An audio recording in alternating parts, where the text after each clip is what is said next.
नमस्ते and welcome to my channel. आशा करती हूँ कि आप सभी बहुत अच्छे होंगे। और आपको तो मैंने अभी तक दिखाया ही नहीं। ये देखिए, ये हैं हमारे घर के न्यू फैमिली मेम्बर्स। कुछ ही दिन पहले ही ये जाकर लेकर आए हैं इन फिश को। इनसे पहले भी इन्होंने 2 बड़े बड़े फिश लाए थे, आपको पता है। पर वो पता नहीं लाने के 3-4 घंटे के अंदर ही ना वो मर गई। तो ये फ़िश टैंक का जो पानी है ये काफ़ी गंदा हो चुका है, तो इसीलिए ये आज इसको क्लीन करेंगे और फिर फ्रेश पानी इसमें मिलाएंगे।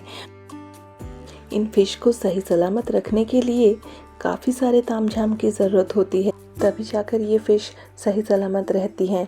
पानी का TDS वगैरह चेक करना होता है। हमने घर में हमेशा से ही एक्वेरियम रखा था, क्योंकि इन्हें एक्वेरियम का बहुत ही शौक है। पर यहाँ आने के बाद से हमने फ़िश रखा नहीं। तो चलिए, आपसे बातें करते करते मैंने आध्या का जो टिफ़िन है वो भी रेडी कर लिया। आज भी तो फ्रूट्स लेकर जा रही है। आध्या के लिए मैं थोड़ा सा बूंदी रायता कर दे रही हूँ और इसी में मैं राइस मिला दूँगी। वो खाना बहुत पसंद करती है। और थोड़ा सा चाट मसाला ऊपर से डाल दूँगी। वो खाना भी पसंद करती है और राइस थोड़ा सॉफ्ट भी होता है तो वो जल्दी खा भी लेती है। चलिए, तो पहले मैं अभी बच्चों को स्कूल भेज दूँ। ये मेरे रात की सब्ज़ी है, इसको चलिए मैं थोड़ा गरम कर लेती हूँ अभी, क्योंकि सुबह तक ये बाहर ही पड़ी हुई थी, ख़राब हो जाएगी ना। मैं रात का खाना 2 दिनों के हिसाब से बना कर रख लेती हूँ, क्योंकि शाम के टाइम मुझे आशवी को पढ़ाने भी बिठाना होता है, तो उस वक्त मैं अपने आप को थोड़ा फ्री रखना चाहती हूँ। रात का डिनर बना हुआ रहता है ना, तो मैं थोड़ा अपने आप को स्ट्रेस फ्री महसूस करती हूँ, वरना शाम तक मैं बहुत थक जाती हूँ और मुझे कुछ भी काम करने का मन नहीं जाता। पता नहीं, लास्ट कुछ दिनों से मैं बहुत ज़्यादा स्ट्रेस्ड आउट फील कर रही हूँ। किसी भी काम में मन नहीं लग रहा है, पर फिर भी कर रही हूँ। अपने आप को मोटिवेटेड रखती हूँ, अपने आप को स्ट्रेस फ्री रखने की हर कोशिश करती हूँ और अपने स्ट्रेस को किस तरह से कम करूँ उन रास्तों को मैं निकालने की कोशिश करती हूँ। और जो मैंने महसूस किया है कि जब भी स्ट्रेस लेवल बहुत ज़्यादा बढ़ जाता है ना, तो शरीर में उसी के हिसाब से थकान भी बहुत ज़्यादा बढ़ जाती है। और ये अभी आशवी को स्कूल ड्रॉप करके आए हैं और आकर ही मुझे बोल रहे हैं, चलो आज वॉक करने जाओगी? तो मैंने बोला ठीक है, चलो चलते हैं। पहले तो सोच रही थी जाऊं कि ना जाऊं, क्योंकि ब्रेकफास्ट रेडी करना होता है ना मुझे। फिर चली जाऊंगी तो फिर मुझे लेट हो जाएगी। तो इन्होंने मुझे कहा कि लेट अगर हो भी गई तो कोई बात नहीं, मैं बाहर से खाना लेकर चला आऊँगा। तो मैंने बोला ठीक है, चलो चलते हैं, 15-20 मिनट वॉक कर लेंगे, सेहत के लिए भी अच्छा है। आज वेदर जानते हैं बहुत अच्छा है, धूप निकली है हल्की हल्की, लेकिन वेदर बहुत ही प्लीजेंट है। सुबह के टाइम वॉक करना एक अपने आप में ही एक ताजगी महसूस करने वाली चीज़ होती है। सुबह सुबह आप देखिएगा, जब वॉक करने निकलेंगे और शाम के टाइम अगर आप वॉक करने निकलेंगे, इन दोनों में काफ़ी डिफरेंस होता है। सुबह के अर्ली मॉर्निंग में एकदम फ्रेश एयर रहती है, खुद भी हम एकदम फ्रेश रहते हैं, तो उस वक्त एक अलग लेवल की एनर्जी आती है, जो कि शाम के टाइम अगर मैं कोशिश भी करती हूँ निकलने की, तो वो उतनी एनर्जी लेवल रहती नहीं है जितना अभी लग रही है मुझे। और आसमान देखिए एकदम साफ है, नीला आसमान। सोच रही हूँ मैं घर के लिए निकलूँगी, क्योंकि आधे घंटे मैंने वॉक कर लिया, अभी मुझे जाकर ब्रेकफास्ट रेडी करना है। सोच रही हूँ कि आज मैं वेजिटेबल मैगी बनाऊँ। तो ये तो वैसे मैगी खाते नहीं हैं, पर वेजिटेबल डालने से ये खा लेते हैं कभी कभार। इन फूलों को आप देख रहे हैं, ये भी चारों तरफ ऐसे खिले हैं। कहीं पर ये पर्पल कलर में है तो कहीं पर ये पिंक कलर में है।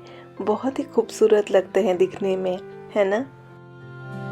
अगर हम आधा घंटा भी वॉक कर लेना टाइम निकाल के, आधा घंटा ना ही सही 15 to 20 मिनट्स भी अगर हम निकाल लें अपने लिए, तो मेरे ख्याल से ये काफ़ी अच्छा होगा। क्योंकि मैं खुद ये डिफरेंस फील कर रही हूँ। वॉक करने जाने से पहले जिस तरह से मेरी बॉडी एक हैवी सी लग रही थी, स्ट्रेस्ड आउट लग रही थी, अभी ये काफ़ी लाइट लग रही है। इस हैबिट को तो मैं कंटिन्यू रखना चाहूँगी, पर देखते हैं ये मैं कंटिन्यू रख पाती हूँ भी या नहीं। आखिर इस स्ट्रेस को जितना भी दूर रखने की कोशिश क्यों ना कर लूँ, किसी न किसी तरह से ये आ ही जाती है। स्ट्रेस होने के कई अलग अलग कारण होते हैं हम सभी की ज़िंदगी में।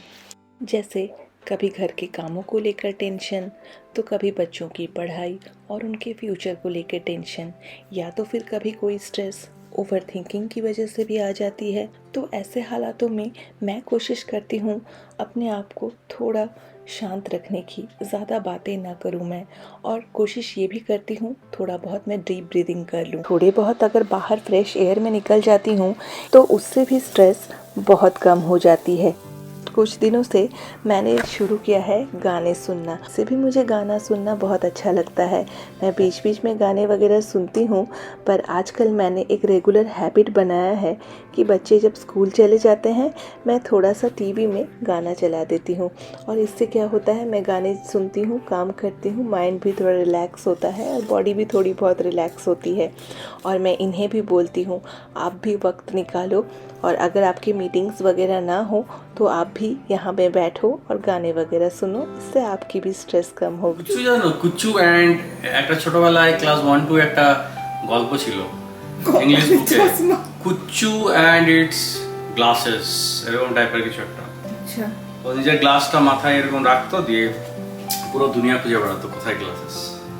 I still remember.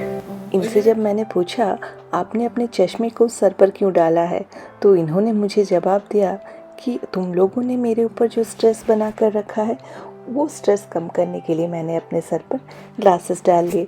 इससे मेरे दिमाग का जो स्ट्रेस है वो थोड़ा कम हो जाता है। जो भी हो, इनकी यही मजाक ही तो मुझे स्ट्रेस फ्री रखती है। कभी कभार आप देखिएगा इस तरह के मजाक भी हमें काफ़ी स्ट्रेस फ्री करती है, क्योंकि हम इस बहाने हंसते हैं, खुल के हंस पाते हैं। कभी अगर हम खुल के किसी चीज़ को लेकर हंसते हैं ना, तो स्ट्रेस वैसे ही कम हो जाती है। कहते तो ये भी हैं कि रेगुलर एक्सरसाइज, मेडिटेशन, वॉकिंग, ये सब स्ट्रेस को कम करने में बहुत ही मददगार साबित होती हैं। तो क्या मैं इन चीज़ों को रोज़ाना फॉलो करती हूँ? तो मेरा जवाब तो यही होगा, नहीं। डेडिकेटेडली इन चीज़ों को फॉलो नहीं कर पाती, क्योंकि मैं उतना वक्त नहीं निकाल पाती अपने लिए कि मैं रेगुलर एक्सरसाइज या मेडिटेशन करूँ। आज मैंने आपसे जो भी शेयर किया उन सब चीज़ों को करने की एटलीस्ट मैं कोशिश करती हूँ, जिससे कि मेरा स्ट्रेस थोड़ा कम हो और मैं अपने काम को करने में मोटिवेशन ला सकूँ। कुछ चीज़ें और भी है जो मुझे काफ़ी सारे टेंशन और स्ट्रेस से दूर रखती हैं, वो है एल्बम्स। मुझे आप जितने भी पुराने से पुराने ब्लैक एंड वाइट ज़माने के एल्बम्स भी आप मुझे दे दो ना, तो मैं बैठकर देखूंगी। मुझे इतना अच्छा लगता है एल्बम्स देखना।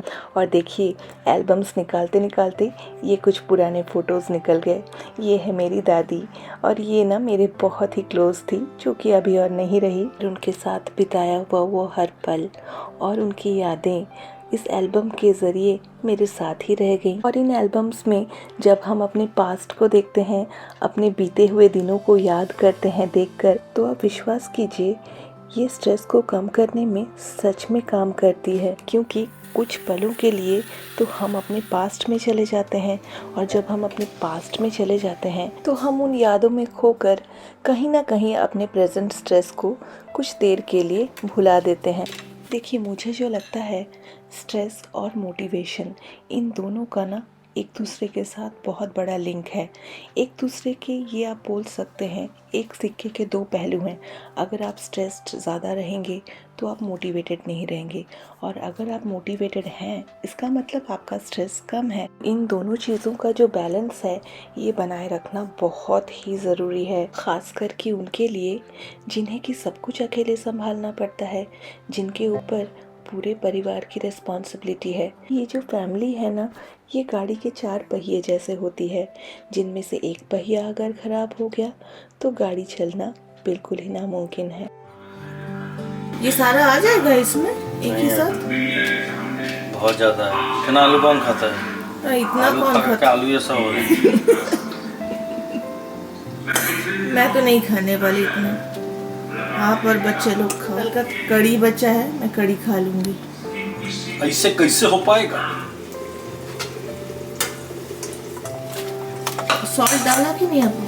कितना सुंदर काटा है मैंने, देखो पूरा फ्रेंच फ्राई जैसा। काटने वाला काम तो असिस्टेंट लोगों को करना ही पड़ता है। असिस्टेंट मतलब? हाँ? चलो मास्टर शेफ होते हैं वो लोग, काटने वाटने वाला काम नहीं करते, वो लोग बनाते हैं सिर्फ, बताते हैं this is what we should do. और जो असिस्टेंट्स होते हैं, सबसे पहला काम होता है काटना। हाँ, इसीलिए असिस्टेंटों से कराया जाता है ताकि वो लोग सब कुछ रेडी करके रखे और फिर जो मेन है वो आकर के।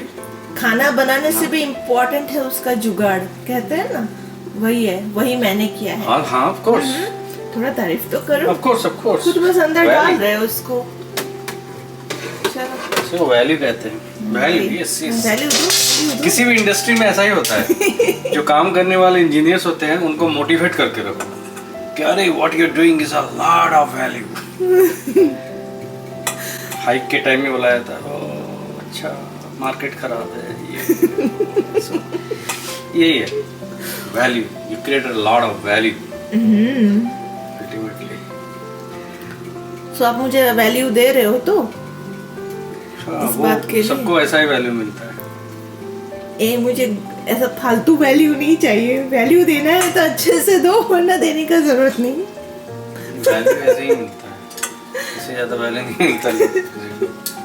तैयार होगा नहीं तो थोड़ा सा नीचे वाला लैथपैथ हो जाता है। लैथपैथ, यू नो व्हाट इज लैथपैथ? ये बोलना है या तो फिर हिंदी में बोलो या तो बंगाली में बोलो।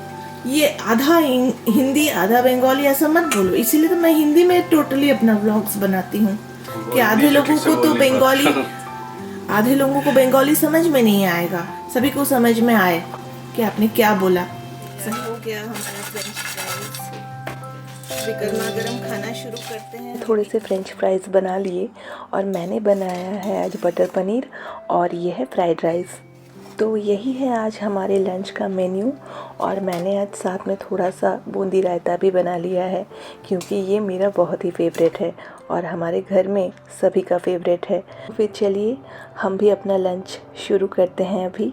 और आज का जो व्लॉग है मैं यहीं पे ख़त्म करती हूँ। आशा करती हूँ आज का जो व्लॉग है वो आपको अच्छा लगा होगा। तो फिर मिलते हैं फिर किसी और दिन किसी और नए व्लॉग के साथ। तब तक के लिए टेक केयर एंड बाय।